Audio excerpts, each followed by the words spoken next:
While Washington, D.C. Washington continued to resist calls despite the death fee. Tens of thousands of people gathered in United States Capitol to demand a ceasefire in Gaza.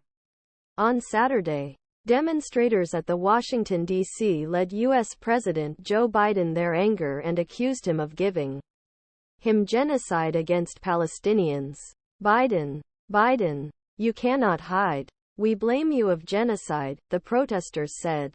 The United Nations experts warned Israel's relentless ardment of the settler who was launched in response to Hamas attacks on southern Israeli communities on October 7, about an increasing risk of genocide in Gaza. UN's genocide contract. Genocide and measures to prevent births, including completely or partly national, ethnic, racial or religious groups of actions in the intention of destroying. Biden called Israel to minimize civilian losses, but at the same time insisted that the U.S. did not draw any red line for carrying out military operations. According health authorities in Enclave, led by Hamas, Biden also asked the Congress to help Israel finance current war in Gaza, which killed at least 9,488 Palestinians.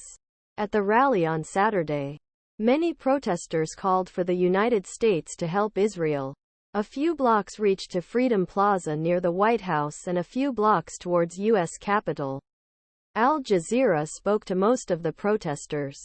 Nidaa, demonstrator from Gaza Nidaa, who chose to be defined only by its first name, said that his family in Gaza had a constant ardment without a safe place in the whole region.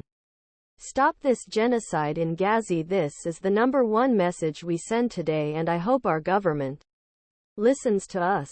They are not alone. Huda Alkuraey, Yemeni-American lawyer to participate in the protest. Washington from southern Florida traveling to D.C. Alkuray reacted internationally to anger and conflict in the U.S. Palestinians have not been freedom for more than 70 years. And it's time to make our voice heard. And we're starting to say the world is not true. David Horowitz, Jewish American activist Horowitz emphasized the need for a ceasefire, which calls the in Gaza as disgusting. We have to call a ceasefire, and instead they talk about a pause, which is not really something to stop. Yusuf, Washington from Boston to participate in the rally, came to D.C. Eisha Raja, Pakistani American activist Raja rejected a newly announced pushing fight the Biden administration to fight Islamophobia in the United States as a inferior effort get away from Washington's Gaza policies. We want to support 100% of a ceasefire.